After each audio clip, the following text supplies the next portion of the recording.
ótrúlega hugmyndum andlega bugun og ADHD og ég svo mikið þetta, ég svo mikið hitt. Þar sem að svona þessi uppgjafartónn hefur orðið að einhverjum svona hetjustimpli, þar sem að ungt fólk að væla sig inn í einhver kerfi og væla sig inn í kulnun og andlega bugun og ég veit ekki hvað og hvað. Sér svo þetta náttúrulega inn á samfélagsmiðlum og parar það við svona sína tilveru.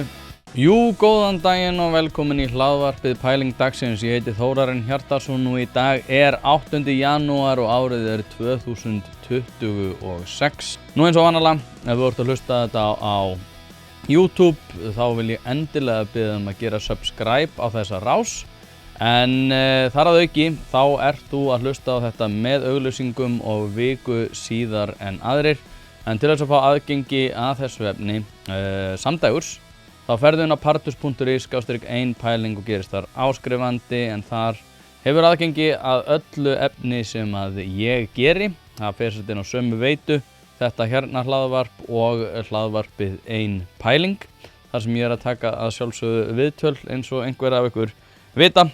Nú ég með Facebook síðu líka sem heitir 1 pæling umræður, ef þið viljið taka þátt í því sem ég að gera og fylgjast betur með, og þar getið þið gert sem sagt að ganga í hópinn og þar getið þið fylgst með svona þínu ýmsa sem að ég að gera. En eins og ég segi, þá þið að styrkja mig með því að fara inn á partus.is/1 pæling, en að auki að fá þetta án auglýsinga og viku á undan öðrum. En í dag ætla ég að ræða 2 fréttir sem að voru á Sýn, kvöldfréttum Sýn. Þar sem að fjallað var annars vegar símabann en hins vegar veikindarétt. En eins og einhver af ykkur vita, þá tel ég náttúrulega þetta vera 2 samtengd vandamál sem að hafa áhrif á hvort annað, og ég ætla svolítið að fjalla það hér í dag. Ég ætla að fjalla virk, ég ætla að fjalla veikindarétt, ég ætla að fjalla bara ýmis mál varðar það hvernig svona geðheilsa að þróast, hvernig samfélagið að þróast, út af því að ég held að það sé ekkert sem hefur haft mikil áhrif á okkar samfélagi í dag eins og símanotkun, og ég ætla að fara rök fyrir því að veikindaréttur sé, búinn að hækka, ekki veikindaréttur, heldur veikindahlutföll hafi hækkað og að það sé símanum að kenna. Ég ætla að spila fyrir ykkur brot, báðar þessar fréttir í heild sinni, og við ætlum að byrja á því að ræða aðeins veikindaréttinn, og við skulum bara spila þetta hérna myndbrot og ræða það frekar. En við förum í annað. Starfsfólk Reykjavíkurborgar hefur tekið fleiri veikindadaga síðustu 3 ár en árin á undan. Stjórnendur telja þetta alvarlega þróun og hafa ákveðið að ráðast í sérstakar aðgerðir. Framkvæmdastjóri Viðskiptaráðs telur of algengt að fólk misnoti kerfið sem bjóði upp á það. Berghildur Erla heldur áfram að fjalla þessi mál. Hátt veikindahlutfall hjá mörgum opinberum stofnunum hefur víða verið áhyggjuefni. Á síðasta ári voru 7,5% starfsmanna Reykjavíkur frá vinnu á hverjum degi vegna veikinda.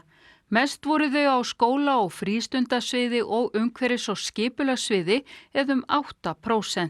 Reykjavíkurborg ætlar að ráðast í átak til þess að lækka veikindahlutfalli hjá starfsfólki borgarinnar og hefur þegar auglýst eftir starfskrafti.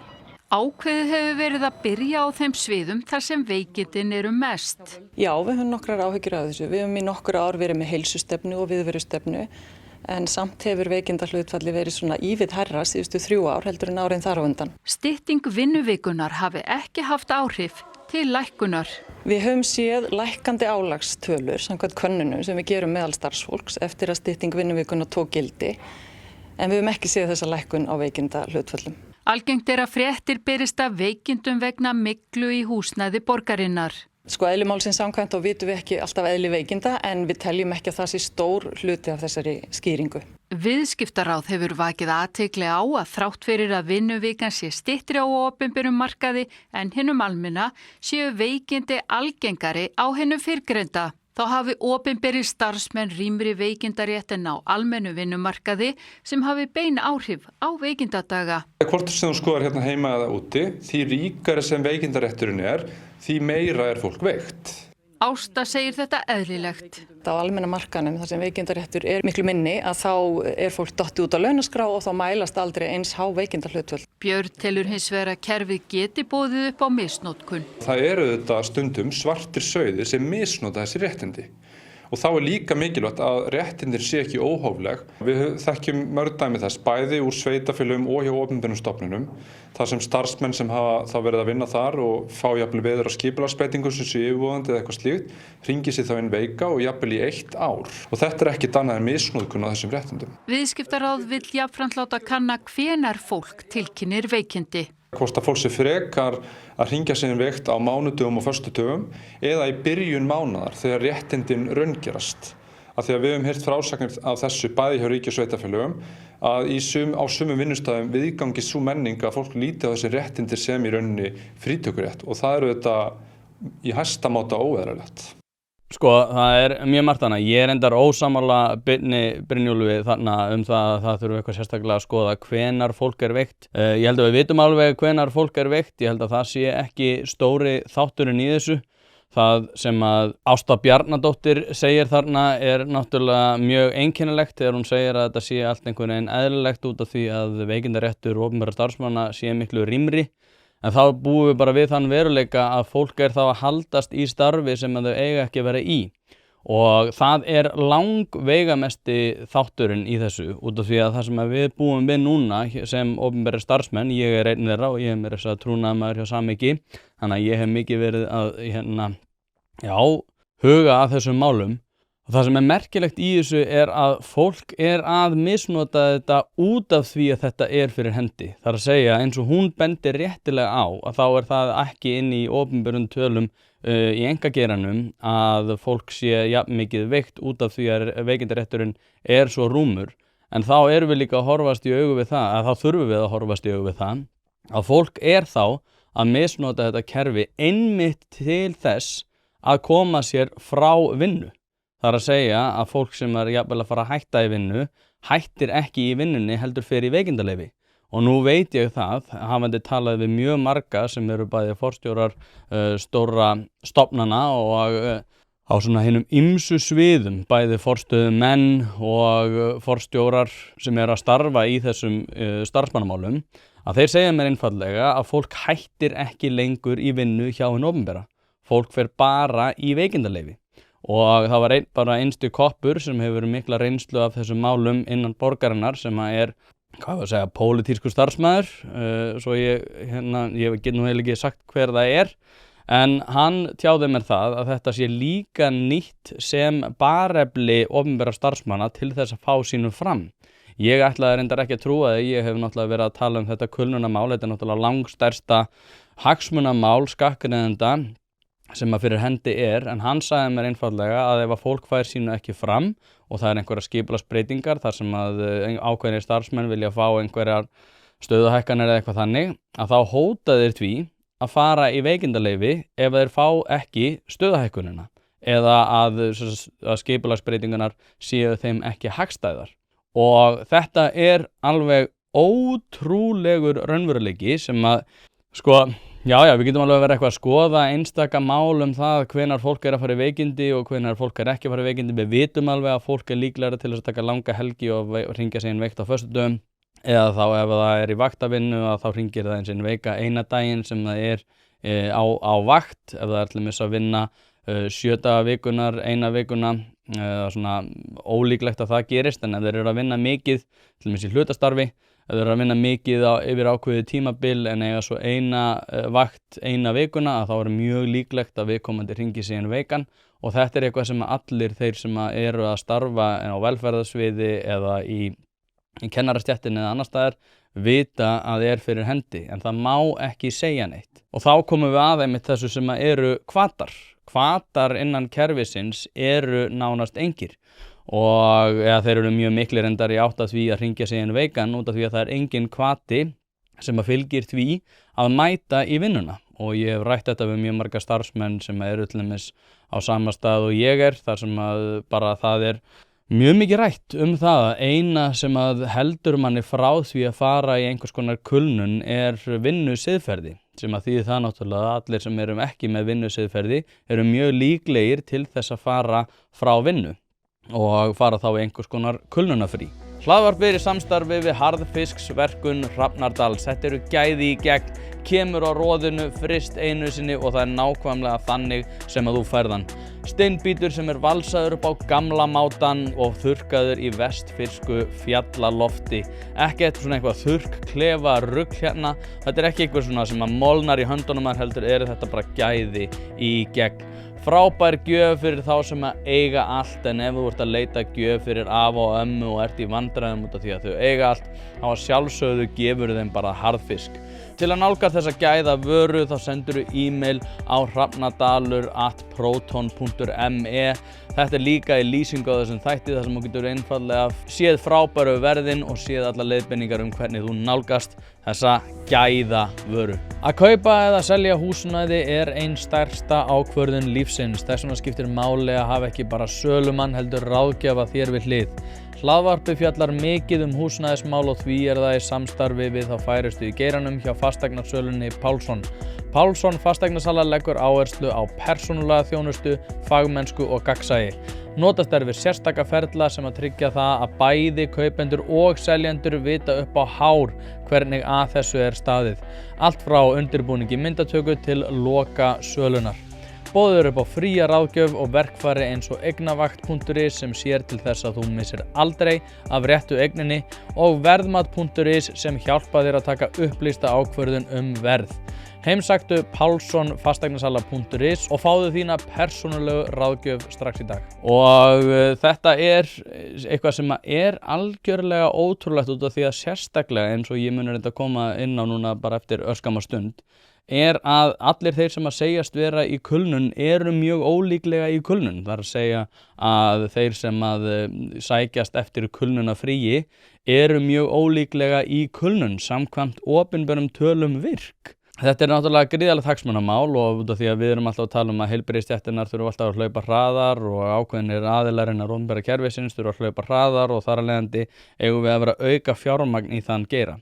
En af hverju eru ekki skapaðir hvatar innan kerfisins til þess að fólk hafi hagsmuni af því að mæta í vinnuna og taka sér ekki frí frá vinnu út af því að þau bera fyrir sig einhverja andlega kulnun eða eitthvað þannig eða andleg veikindi eða lífið er svo erfitt og ég er svo bugaður út af því að menningarlega þá höfum við verið að skapa þessa hvata ekki bara kerfislega heldur líka menningarlega. Út af því ég vil líka benda ykkur á það að það var bara manneskja sem að er aðeins svona farin frá opinberri umræðu sem að sagði einfaldlega að andleg bugun ætti að vera bara svona réttmætt, það er að segja að fólk ætti að nýta veikindaréttin til þess að takast á við andlega bugun eða að viðkomandi væri bara þreyttur. Og að þetta ætti að vera bara eitthvað sem að fyrir hendi út af því að fólk er bara einhvern veginn ekki að meika það að mæta í vinnuna. Þetta er náttúrulega stórkostlegur vandi og ég held að við höfum ekki verið að taka hann nægilega alvarlega. Ég hef náttúrulega verið að reyna að vekja athygli á þessu hérna í sambandi við kulnun. Kulnun er bara eitthvað fyrirbæri þar sem að jafnvel 20% starfsmanna viðkomandi stofnunar eru í. Og það er ekkert spurt. Það vill enginn hreyfa við þessu. Það er náttúrulega mikil pólitísk hræðsla við það að á annað borð tala þetta. Það þykir vera ókurteisi og svona ónærgætið að vera einhvern veginn að gera athugasemdir við það þegar að fólk segist vera andlega bugað. En hins vegar þegar við erum að tala það að það eru engin hvati til þess að mæta í vinnuna annar en að bara þú hefur það ekki í þér að vera að taka af skattgreiðendum með því að fara í kulnunafrí að þá að sjálfsögðu eykst það. Ég veit ekkert hvort það sé endilega veikindarétturinn í sjálfu sér sem að er hræðilega slæmur. Auðvitað er þetta mjög sérkennilegt innan opinbers kerfis að það sé svona miklu ríkari veikindaréttur í ofanálag við það náttúrulega að það sé miklu betri kjör launalega séð. Það er náttúrulega frægt núna að í einkageiranum að þá voru náttúrulega betri laun hér áður en opinberi geirinn hefur náð honum komist yfir hann út af því að opinberar stofnanir hafa mjög litla hvata til þess að minnka yfirvinnu eða annað. Það er farið í einstaka svona keyrslur á því, svona bætt við eitthvað eins og hún hérna Ásta nefnir í þessu, að það sé einhver svona lýðheilsu eða svona heilsustefna og álagsstefna og eitthvað þannig. Þetta eru bara einhver skýrslugerðin sem náttúrulega enginn les. Það þarf einfaldlega að búa til hvata til þess, sem eru þannig úr garði gerðir, að fólk hafi hagsmuni af því að mæta í vinnuna.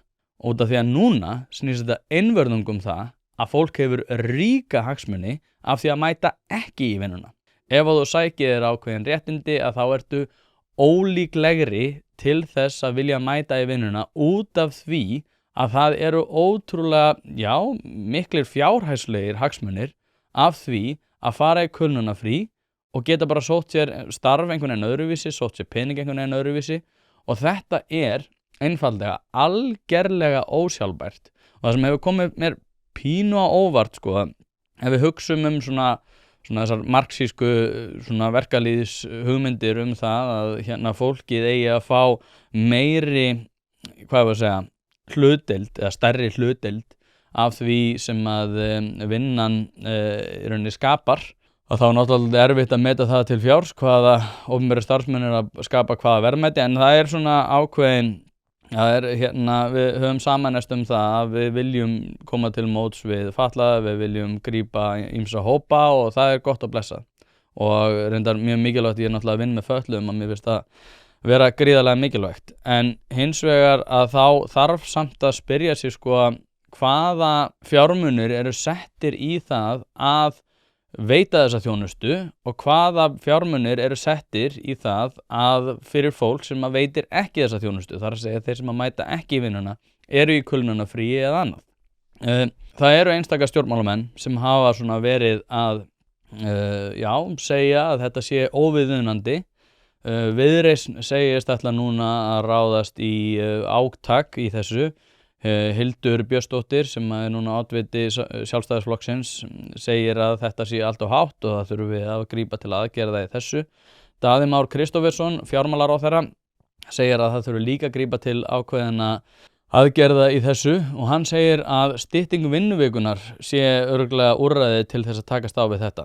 En þá þurfum við bara að horfa til þess. Ég veit ekki hvað hann er að meina, sko, því ég veit að BSRB hafa fólk innan BSRB farið upp í pontu á þingum og sagt að við ættum að berjast fyrir því að vinnuvikan verði 32 klukkustundir. Ég skil ekki af hverju við erum ekki bara að berjast fyrir því að vinnuvikan sé bara 10 klukkustundir og við sleppum þeim bara flest að vinna. En hann segir að stytting vinnuvikunar myndi koma til með að minnka álag og takast á við þennan vanda. En þá velti ég því fyrir mér, sko, við erum nýbúin að stytta vinnuvikuna og eina sem að hún virðist hafa gert er að auka kulnun. Það er að segja, ég ætla ekki að segja þessi ástæðan, en aftur á móti er þetta augljóslega ekki eitthvað sem að mun koma til með að takast á við þennan vanda. En við bara búum við þennan veruleika að þetta er einhvern veginn orðin bara konsensusin, svo ég fá að sletta. Það er bara orðin ákveðin bara svona sameiginlegt þögult samþykki gagnvart því að fólk eigi bara að hvenær sem það vill geta komist í einhverja kulnunafrí, farið á einhvern endurhæfingarlífeyri. Og þetta náttúrulega sko grefur undan því kerfi sem er skapað fyrir þá sem að raunverulega þurfa á því að halda. Og út af því að, sko, ekki gleyma því að við erum að tala um 20% innan ákveðina sviða sem eru í kulnun á viðkomandi vinnustað. Hvað þýðir það? Það þýðir það að það er allt og auðvelt að komast í þessi kulnunafrí. Og það sem að mig langar aðeins að sýningur er graf frá árinu 2007 þar sem að ég fór aðeins að skoða þessar tölurnar það hvernig þetta var og hérna sjáum við náttúrulega að veikindahlutfall og veikindagar á starfsmenn voru þannig í kringum 2000 3,9% og þetta þótti samkvæmt, þetta er úr skýrslu Samtaka atvinnulífsins árið 2007 og þannig í kringum 2000 að þá var veikindahlutfall 3,9% það bil. Það fór niður í 3,6% þannig í kringum 2007 en hækkaði þannig rétt fyrir hrun upp í 3,9%. Hlaðvarp í samstarfi við heitirpottar.is, hvort sem þið vantar saltvatnspott, hitaveitupott, kaldan pott, sánuklefa eða hvað eina í heita pottinn, þá ferð þú inn á heitirpottar.is og lætur græja þig. Þjónusta og uppsetningum all land og nú jafnvel hægt að fá sér smíðaðan sánuklefa þar sem að þú færð sánuna nákvæmlega eins og þú vilt hafa hana. Það ekki hægt að setja verðmiða á heilsuna eða samverustund með fjölskyldunni og því mikilvægt að huga að báðu og það nákvæmlega það sem að heitirpottar.is auðvelda þér að gera. Hvort sem þú ert að endurnýja gamla pottinn eða gera þetta frá grunni, þá getur þú sendt skilaboð á netinu eða bara einfaldlega kíkt í verslunina að Fosshálsi 13 en þar opið alla virka daga milli 10 og 17 og á laugardögum milli 10 og 14. Ekki drolla við þetta, þú veist að þið langar í heitan pott og sánu heimtíðin, heitirpottar.is græja þetta fyrir þig. Og þessi hækkun þótti algjörlega óviðunandi en athugið það að núna búum við þann veruleika að þessi veikindahlutföll eru nánast tvöfalt hærri heldur en þau voru áður. Og það sem ég langar líka að sýna ykkur er hérna mjög áhugavert graf. Þetta úr sömu skýrslu, þetta er árið 2007 sem þessi skýrsla kemur út og þannig eru veikindagar á starfsmenn á ári og veikindahlutföll og þannig meðaltölin eftir aldri og hérna finnst mér við sjá svolítið áhugaverða þróun þar sem að þeir sem eru 15 til 30 ára eru miklu líklegri til þess að vera veikir heldur en þeir sem eru 36 ára til 70 ára. 70 ára eru með miklu lægra hlutfall og þetta svona veikindadegar per starfsmann. Það að segja á hvern starfsmann. Þetta ekki meðaltal gagnvart því þýði sem að á vinnumarkaði heldur þetta á hvern starfsmann. Og við erum að sjá hérna að fólk á 70-aldri eru með í kringum 2%. Þeir sem eru 36 til 60 ára eru eiginlega allir í kringum 3%.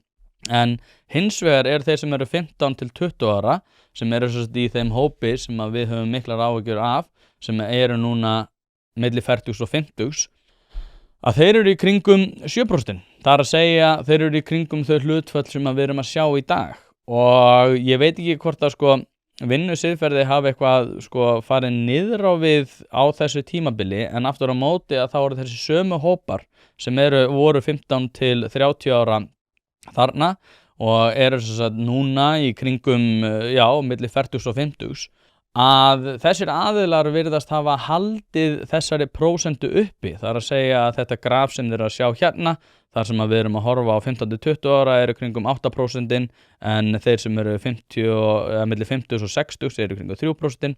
Þessi hlutföll hafa í rauninni fylgt þessum aldurshópum og ég hef miklar áhyggjur af þessu, sérstaklega út af því að ég tel jafnvel að grafið sé álíka eða í sömu hlutföllum við það sem við erum að sjá í dag. Ég held að það séu yngri hóparnir sem eru ívið líklegri til þess að hringja sig inn veika út af þessum menningarlegu þáttum sem ég tel hafa fylgt þessum ótrúlegu hugmyndum andlega bugun og ADHD og ég svo mikið þetta, ég svo mikið hitt. Þar sem að þessi uppgjafartónn hefur orðið að einhverjum hetjustimpli þar sem að ungt fólk að væla sig inn í einhver kerfi og væla sig inn í kulnun og andlega bugun og ég veit ekki hvað og hvað sér svo þetta náttúrulega inn á samfélagsmiðlum og parar það við sína tilveru. Þannig að googla einkenni þar sem þú googlar einkennin og þá ertu náttúrulega með einhvern hryllilegan sjúkdóm og það bara ég náttúrulega líka mér finnst ég líka stundum vera þreyttur og mér finnst ég líka stundum bara ekki alveg meikað að fara í vinnuna og ég einhvern veginn ekki að sjá tilgangi minn í vinnunni og þar af leiðandi á ég rétt á því að fara í ársleyfi á launum með náttúrulega afturreiknaða yfirvinnu. Það náttúrulega langstærsti þátturinn í þessu út af því að við vitum það ef við til dæmis tökum bara fæðingarorlof þá áttu rétt á fæðingarorlofi með þar sem að metnar eru tekjur aftur í tíman og þú farið meðaltal þeirra tekna sem þú varst með en 80% af því og að hámarki ég held að sé 700.000 krónur núna eftir áramót var 600.000 fyrir áramót ef ég að fara með rétt. Þar sem að við erum að horfa upp á það að það einhverjir hvatar sem að sjá til þess að þú ert ekki bara í því að vera á tiltekinn máta. Hins vegar þetta með kulnununa að þá áttu bara rétt á því að fá greidd laun aftur í tíman. í samræmi við það sem þú varst með aftur í tíman. Þannig að ég var allir með starfsmaður og það einn starfsmaður sem að ég var að vinna með þar sem að viðkomandi kom og var í stuttan tíma, vann ótrúlega mikið að yfirvinnu, var örugglega með vel yfir 1 milljón á mánuði og fór svo bara í veikindaleyfi og ég veit ekki hvernig nákvæmlega þeim málum var háttað, en það var bara veikindaleyfi og svo ertu komin á dagpenninga og svo ertu færið til stéttarfélagana. Það er ótrúlega auðvelt að gerast kerfisfræðingur í dag og ég veit alveg að fólk eitthvað, nei, já, ég meina þetta er bara einn og í svona ríkara mæli er þetta ekki svo margir. Jafnvel ef svo væri, sem ég enda til að sé ekki, ég held að það sé ekki svona fáir. Af hverju eru það þá sífellt fleiri og fleiri? Út af því þið sjáu þetta hérna graf. Hérna sést líka að þeir sem eru á endurlífeyri, endurhæfingalífeyri, þið sjáu hérna 2010 þá er þetta í kringum 600 manns og árið 2025 þá er þetta árið 2500 manns og þeir sem eru að horfa sjáu náttúrulega að þessi stöplar sko taka rosalega mikla svona, hækka gríðarlega mikið. Þannig að á þessum árum sem eru 2021 til 2025, við erum að horfa upp á veruleika þar sem við erum að búa til algerlega ósjálfbært kerfi. Og í ofanálag við það sem við höfum verið að horfa upp á allir með þessum samfélagsmiðlum, þar sem að manneskjan sem að vælir mest er alltaf, þið sjáðu alltaf sett svona komment og það eru svona ýmsir fjölmiðlar sem hafa tekið þetta upp að svona, hún er að koma fram með sína kulnun. Hún steig fram með sín vandræði og það er einhvern veginn svona, hún er svo hugrökk að vera í kulnun og ég er alltaf bara, hvað er þetta að tala um? En þetta er svona þetta viðmót það að einstaklingar sem eru tilbúinir til þess að væla mest er einhvern veginn svona ítt upp og svona teknir einhver kóngastól það að þeir séu tilbúnir til þess að koma fram og segja frá sinni kulnun og allt þetta. Og í ofanálag, þá fór náttúrulega Virk líka í auglýsingaherferð kulnun, þar sem að þetta var náttúrulega, ég man ekki nákvæmlega hvenær Virk var sett á laggirnar, en þetta er sem sagt stofnun sem að hreykir sér af því að þetta hafi hafist með einum einstakling en hefur núna úr að móða 120 starfsmönnum og fullt af ráðgjöfum allt land eins og segir í ársskýrslu þeirra. Ég ætla að fara aðeins yfir þessa skýrslu, en ég ætla líka að sýna ykkur myndband þar sem að þetta er sagt auglýsingaherferð Virk og ég ætla að spila þetta fyrir ykkur og svo ræðum við þetta. Hlutverk Virk er að efla starfsgetu einstaklinga í kjölfar veikinda eða slysa með árangursríkri starfsendurhæfingarþjónustu. Til að útskýra betur hvernig starfið virkar, ætlum við að segja sögu 2 dæmigerra notenda þjónustu Virk. Þetta eru ekki dæmi flóknustu tilfellin sem Virk hefur tekist á við, en ekki heldur þau auðveldustu. Sigmar og Ástríður hafa bæði dottið út af vinnumarkaði, hún vegna þunglyndis og langvinnra bakverkja, hann vegna áráttu þráhyggjuröskunar og kvíða, auk þess sem stoðkerfisvandamál hafa gert vart við sig. Til að fá aðstoð í gegnum Virk hafa Sigmar og Ástríður heimsótt heimilislækni sem sér að senda inn beiðni starfsendurhæfingu til Virk. Eftir að beiðni send inn, meta sérfræðingar Virk í Guðrúnartúni 1 hvort og hvaða starfsendurhæfingarþjónusta hentar hvoru þeirra. Matið getur tekið einhver tíma, en niðurstaðan í tilfellum þeirra beggja er að starfsendurhæfing er raunhæfur kostur.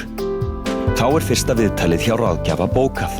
Ráðgjafar Virk eru sérfræðingar í starfsendurhæfingu sem fylgja notendum þjónustunnar allan ferilinn og hvetja þá áfram.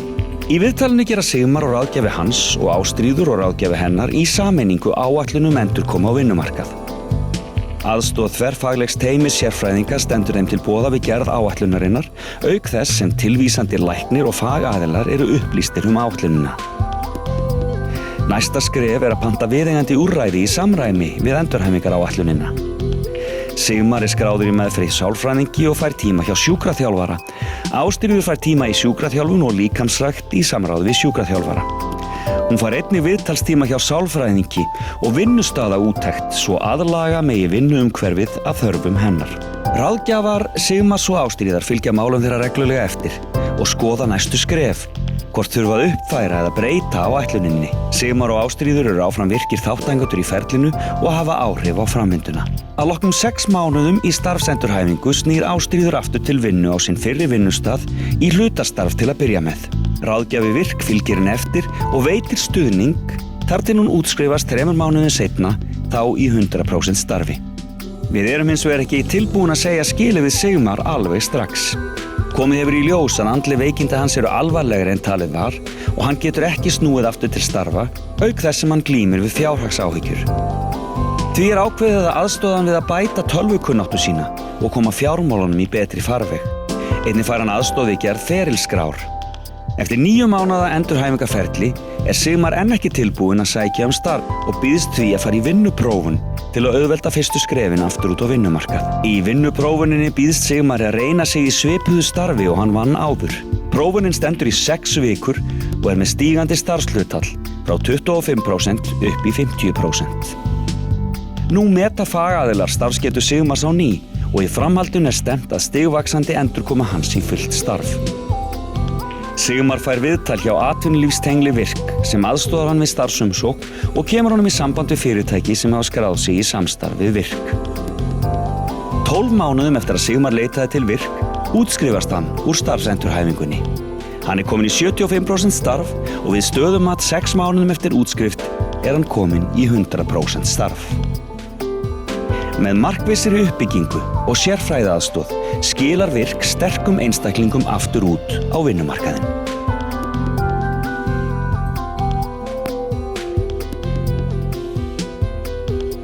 Já, sko, í fyrsta lagi náttúrulega það er að hafa alls konar skoðanir á því sem að þarna fer fram.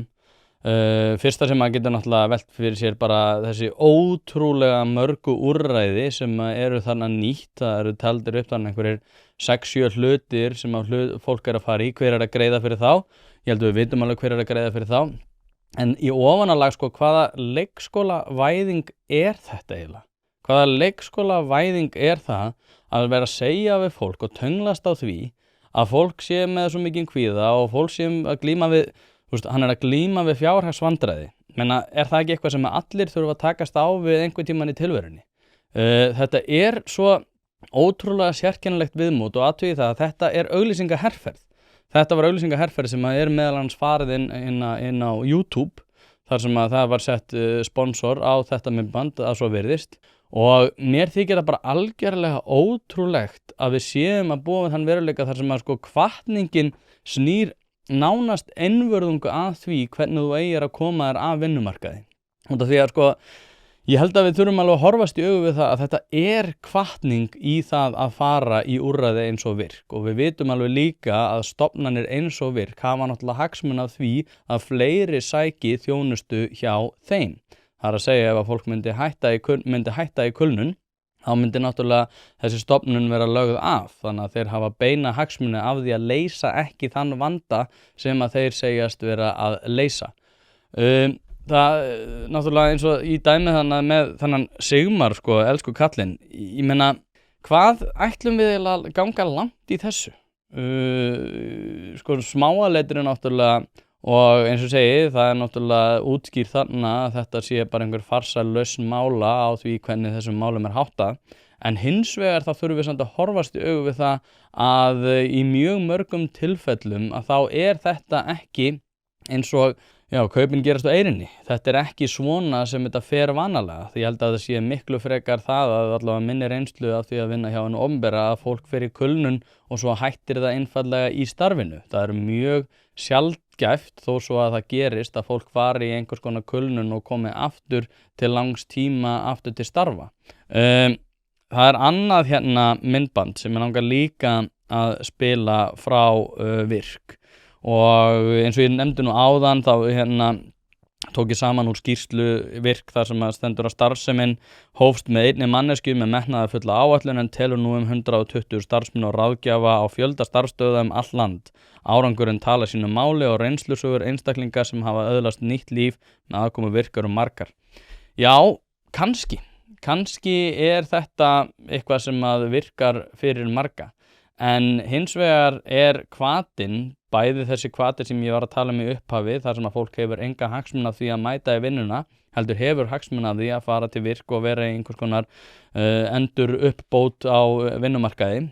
Það kann að vera, En ég held aftur á móti að virk sé ekki nauðsynlegur aðili í því að koma fólki aftur á vinnumarkað. Því að hvernig var þetta áður?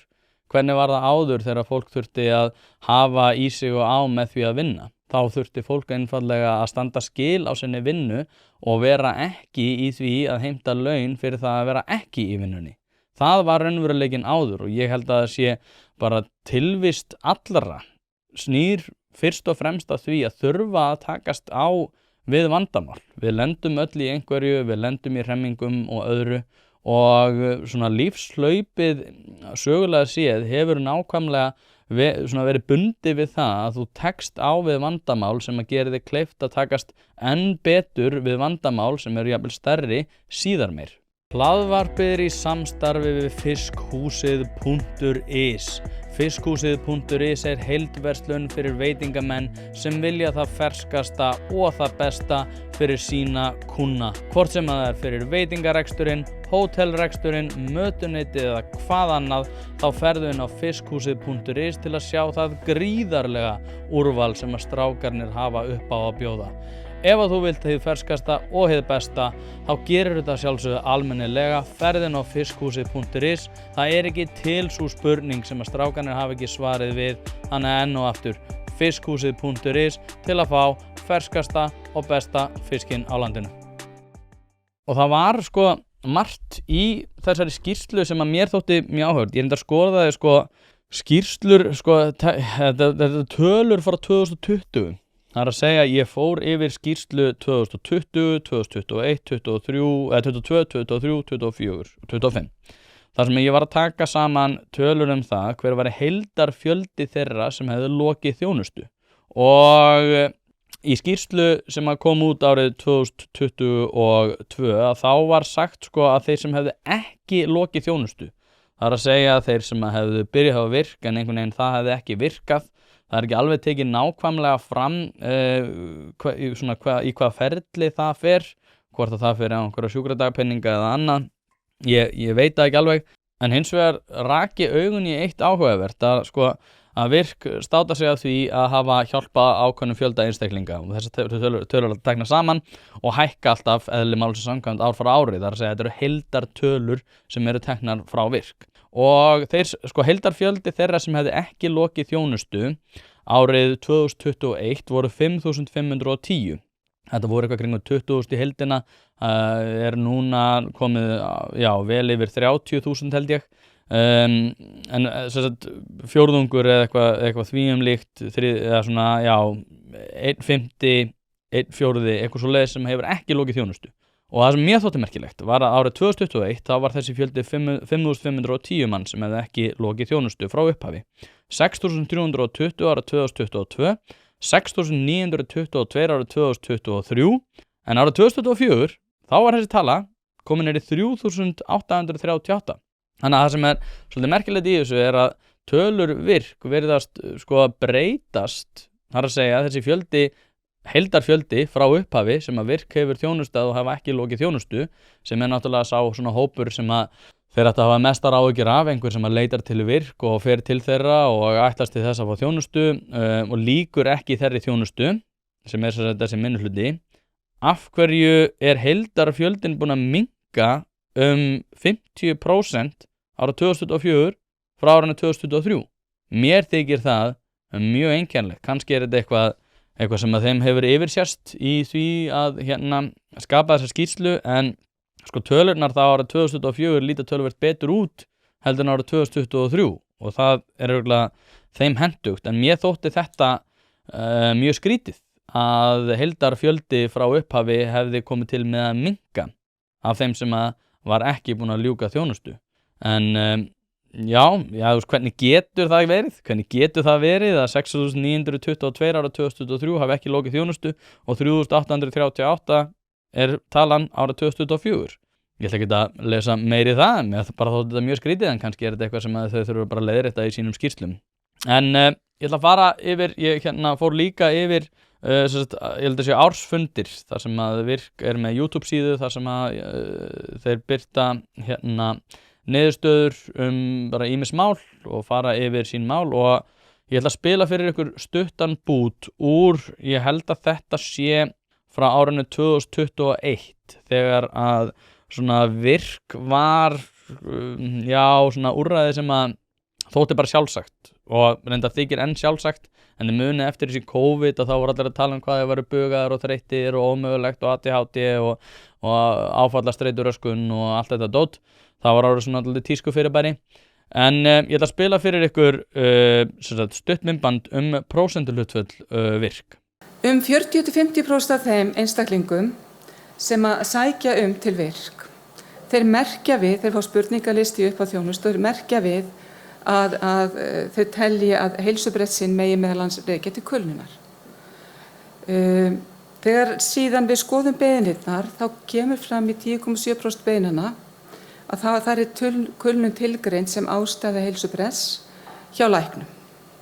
Þegar við erum búin að skoða þessa beiðnir og hafa samband við þessa einstaklinga, búið að fara í gegnum bakgrunnin allan og reyna að koma að stað grunninum, þá kemur í ljós að í 3,8% þessara beiðna að þær uppfylla skilgreiningu kulnun. Þær uppfylla þessa þröngu skilgreiningu að það sé aðstæður á vinnustað sem að valdi þessum heilsubresti.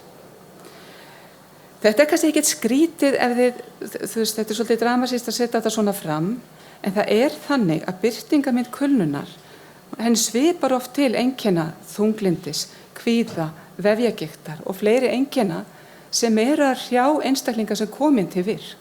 Þannig að það er ekkert skrítið að flestir einstaklingar, mjög margir einstaklingar spegli sig í þessu miðað við umræðinu kulnun hér á landi undanfarin ár. Þannig að það á ekkert að koma okkur óvart að helmingu þeirra sem komin í virk spegli sig í þessu.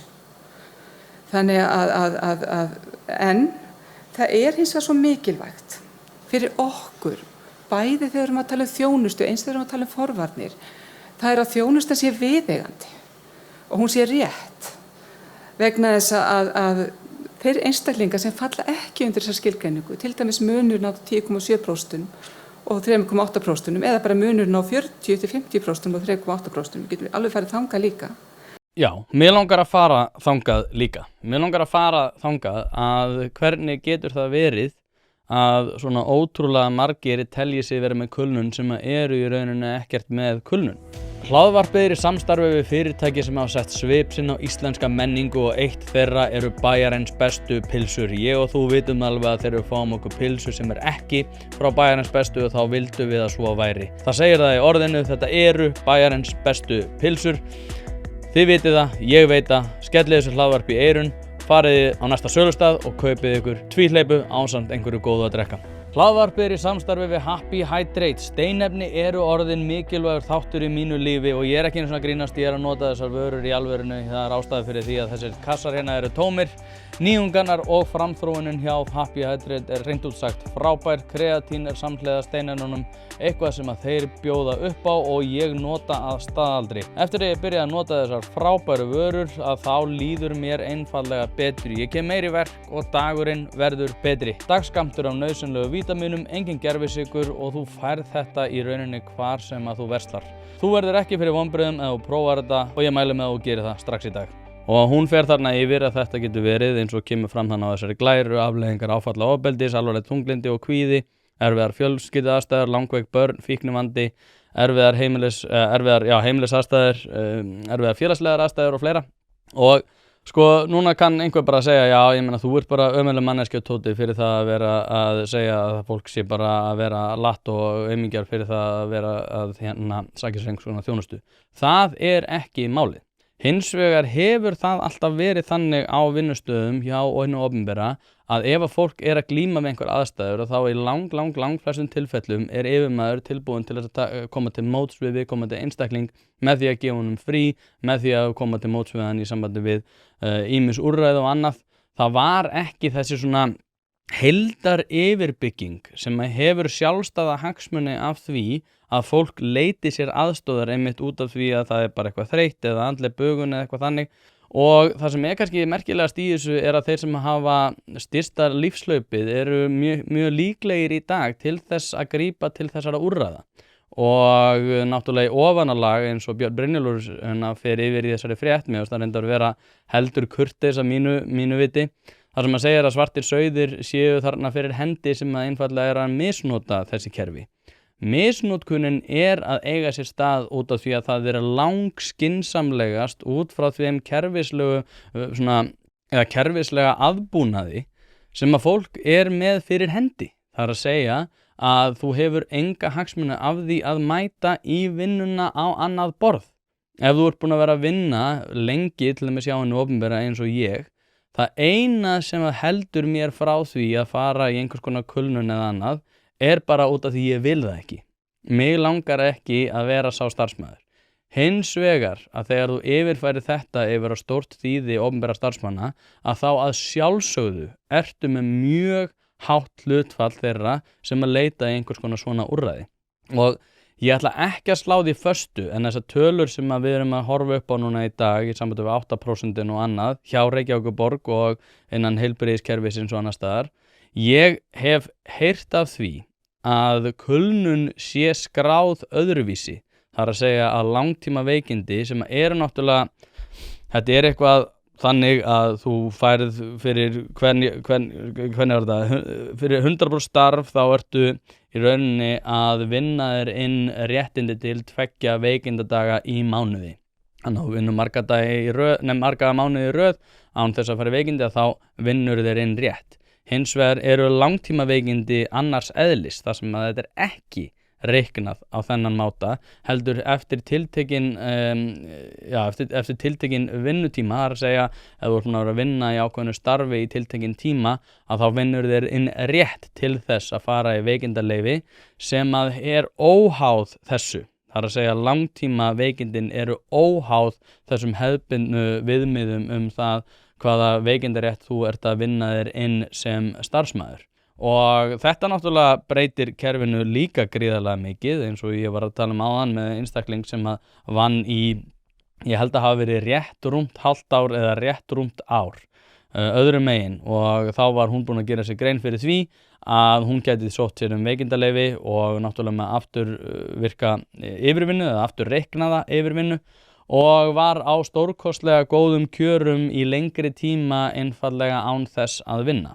Það eru engir hagsmunir af því að gera þetta öðruvísi. Það starfsmenn sem að þurfa þá að grípa þann bolta, þurfa að takast á við verkefni sem að viðkomandi starfsmaður var að inna af hendi. Þeir fá ekkert til viðbótar. Þeir fá ekkert fyrir það að vera á annað borð að mæti vinnuna. Þannig að ef þú ert búin að vinna í tiltekinn tíma þá það í rauninni skynsamlegra að mæta ekki í vinnuna, fá þér einhvers konar svart starf eða þú ert með einhvers konar sérþekkingu á einhverju svona abstrakt sviði þar sem að þú getur verið að, ég veit það ekki, neglur til dæmis ein svona svart starfsemi, en ég vil ekki bara, við erum með ýmis dæmi til dæmis iðnaðarmenn sem eru reyndar ekki líklega til þess að vera opinber starfsmenn en ef þú til dæmis búin að vera opinber starfsmaður í lengri tíma og þá getur þú fengið svarta vinnu með því að vera að sinna verkefnum og í ofanálag við það að vera að fá greiðslur úr ýmsum sjóðum sem að fyrir hendi eru.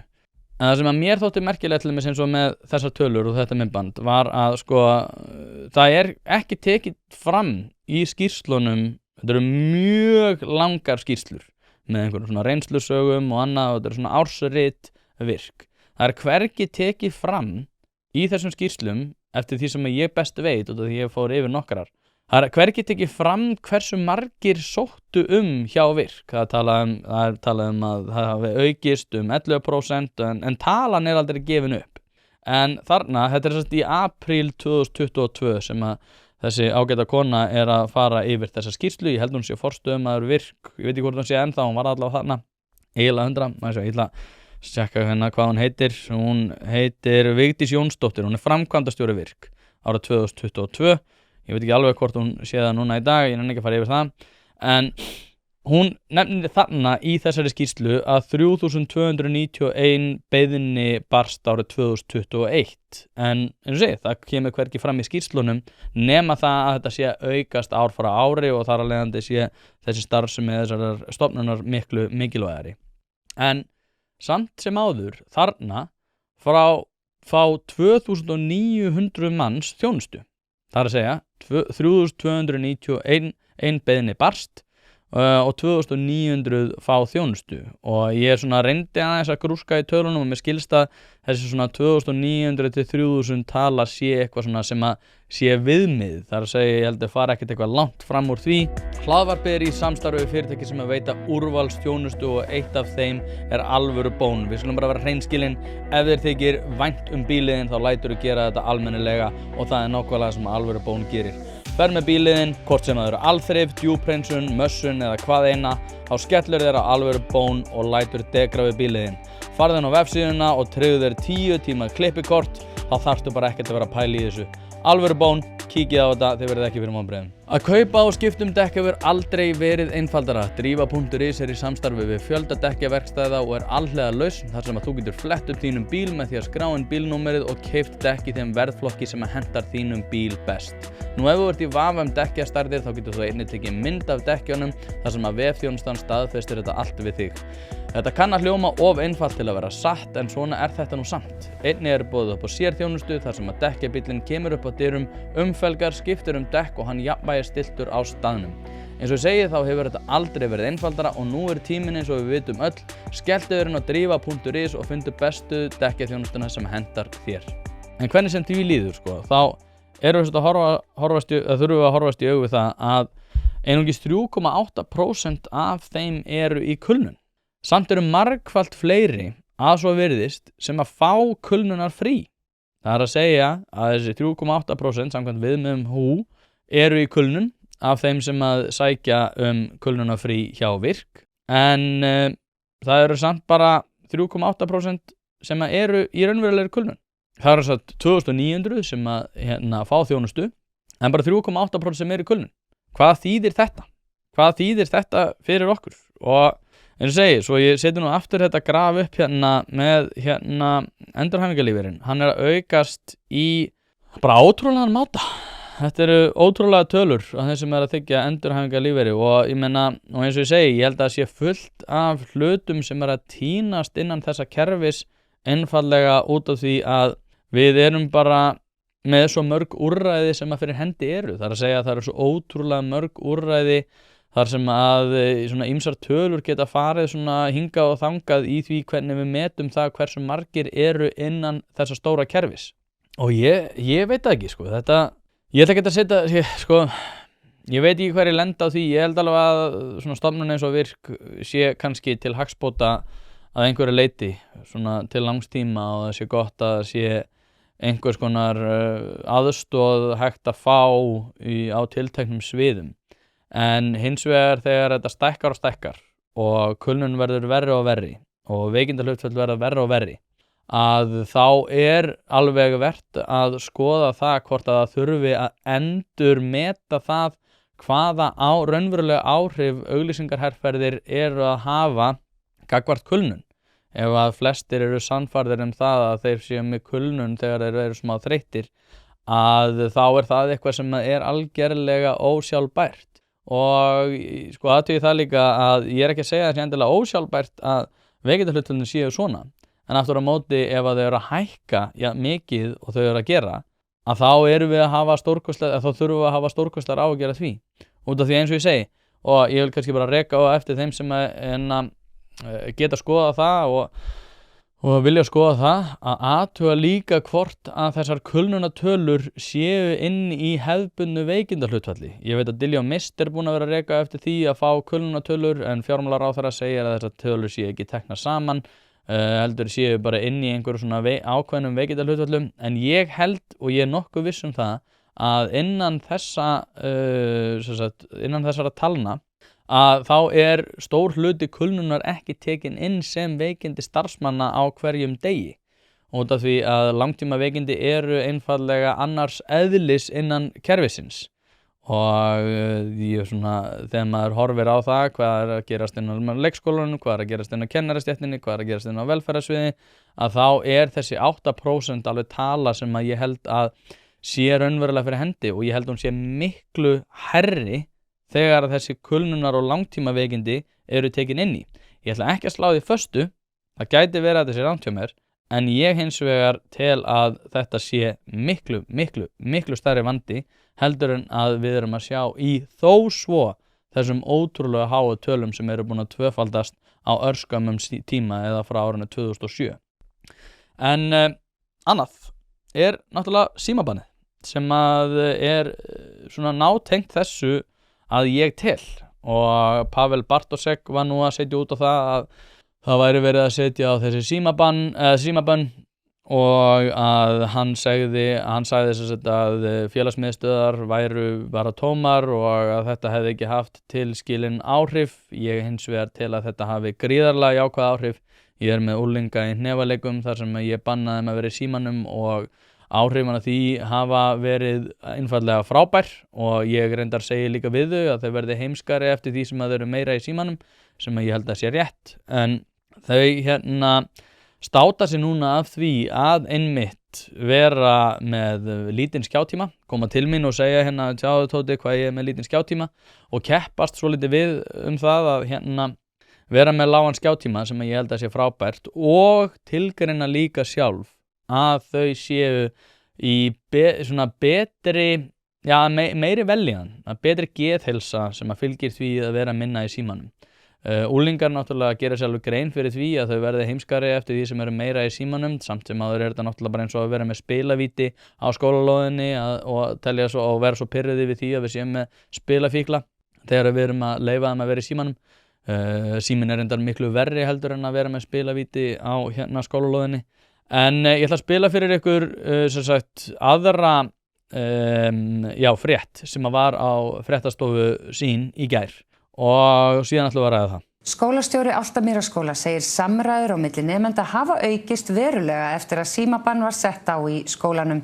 Fátítt sé að nemendur flýi skólalóðina til að komast í síman, en nemendurnir viðurkenna þó sjálfir að stundu sé erfitt að sleppa símanum. Tómas Arnar. Boðað símabann mennta- og barnamálaráðherra hefur þegar vakið misjöfn viðbrögð. Til að mynda sagði þingmaður Viðreisnar í gær að þar sem að símabannið nú þegar við lýði nýti krakkar í unglingadeild hverja lausa stund til þess að stelast í síman fyrir utan skólalóðina eða heima. Gangar skólana stæðu tómir. Skólastjórnendur skóla sem að fréttastofa ræddi við í dag könnuðust ekki við þetta og þar á meðal var Álftamýraskóli þar sem að gangarnir iðuðu hreinlega af lífi. Símabannið var innleitt í skrefum á síðustu 3 árum. Annarkvort hann í töskunni eða inni í skáp hjá kennara, læstum skáp og meðan á skólastendur, að svona þetta fór að ganga vel. Mikilvægt sé að bjóða krökkunum upp á eitthvað annað í staðinn. Og það eru spilin í stofunum, það var keypt borðtennisborð á foreldrafélaginu. Nú við höfum lengt nemendum að fara út í íþróttahús, í leiki og svo bara spjalla þau. Og það verður alveg að segjast eins og að leið og síminn fór í töskuna þá auðvitað hækkaði svolítið hljóðvistin, eða sem sagt hækkaði hljóðið í nemendum, en það er bara jákvætt. Ég var í Valhúsaskóla og þá mátti vera með síman, en síðan kom ég hingað í 8. bekk og fyrir 2 árum þá mátti ekki vera í símanum, þannig ég frekar pirrar út í það, en það er frekar bara betra að ekki vera með síman. Það voru allir bara í símanum eða eitthvað, bara það er meira fólk að tala saman hér. Og gott að taka smá pásu þegar maður er í skóla, maður er bara að læra, en það eru nokkri sem að stelast í síman Ég hef alveg gert það nokkur sinnum, en það er alltaf í lagi en ég er aldrei í síman í skólan Ég sé að þú ert með síman að stingur út hjá þér, ertu mikið að kíkja á skólatíma? Nei, ég skil oft bara eftir heima Það er bara svona þannig dagur. En vitið eitthvað, er einhverjir krakkar sem eru að stelast í síman eða fara heim til að fara í síman í frímínútum eða eitthvað hannig? Já. Er það? Já. Er það? En gerist það oft eða er það bara nokkru? Bara alveg smá oft. Sjálfsagt eru einhverju sem að þurfa kannski að komast heim og fá einhverja smá pásu frá skólanum og komast inn í síman. Ég veit það ekki, en það er allavega ekki stórt vandamál, nei.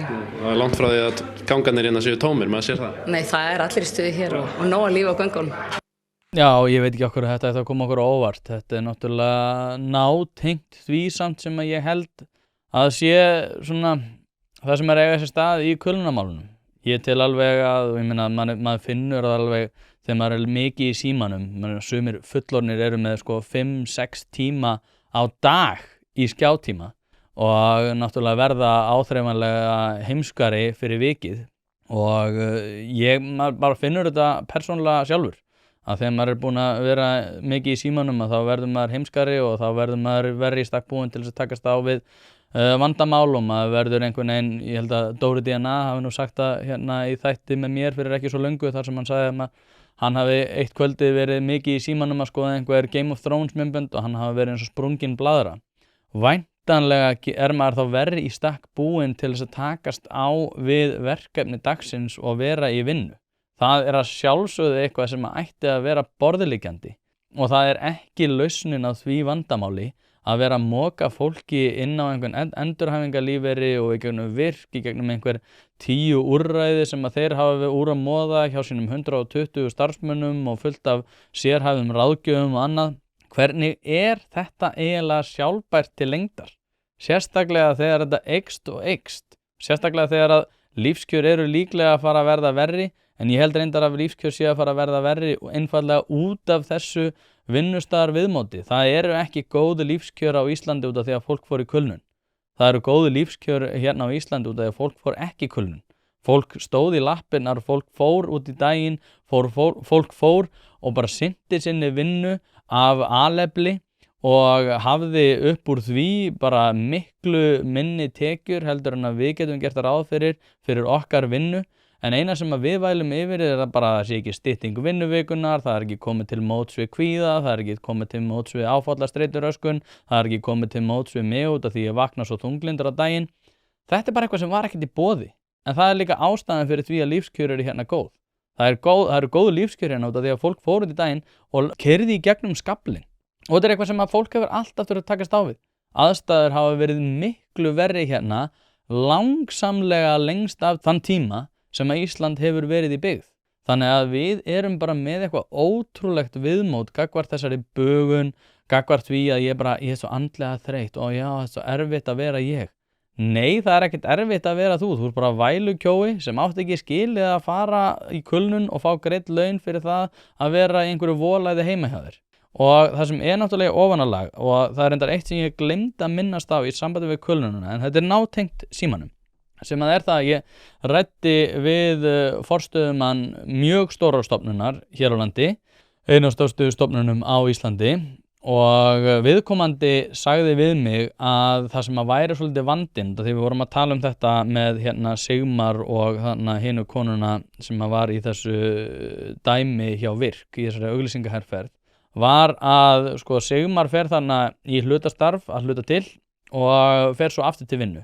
Þetta í smáaletrinu, þá sést einfallega ekki að í flestu tilfellum þegar að fólk fer í kulnun og mætir svo aftur í hlutastarf, að þá eru þau ótrúlega fljót að vinna sér inn viðbóta rétt til þess að fara aftur í kulnun.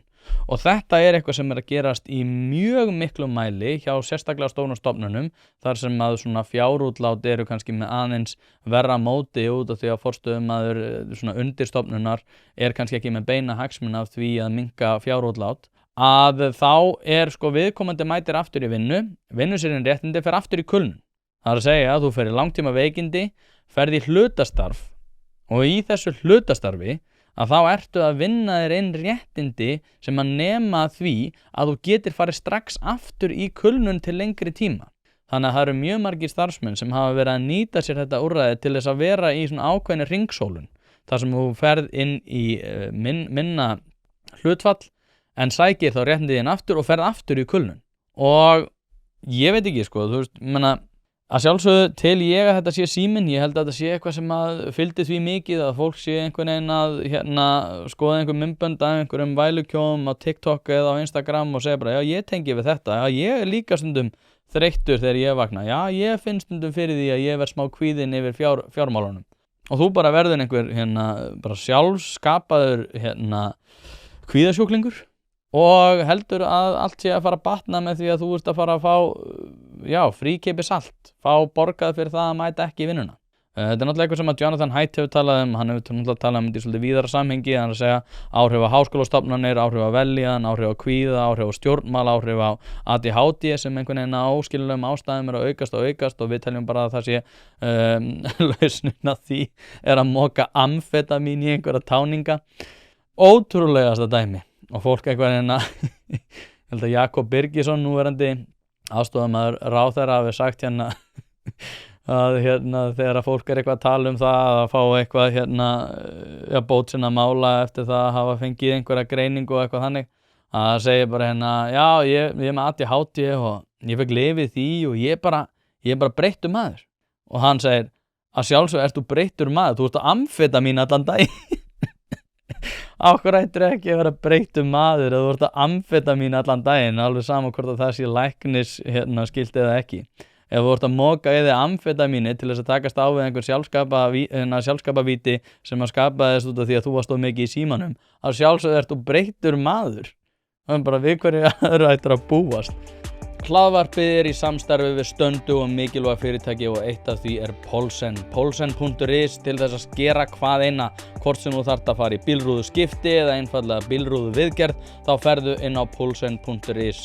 Ef það er stjarna í framrúðunni þá bara bókaru tíma á heimasíðunni, ferð með hann og hann er tilbúinn samdægurs. Ekki vera með stjörnu í bílrúðunni, Polsen.is, láttu græða rúðuna strax í dag. En svona til þess að taka þetta saman, þá bara held ég að þessi sko spírall sem við erum í, svona samflot þess að við erum í símanum að sannfæra sjálf okkur það að við séum með áfallastreituröskun og að kvíða og þunglindi og þurfum ADHD-lyf eða allt þetta í bland.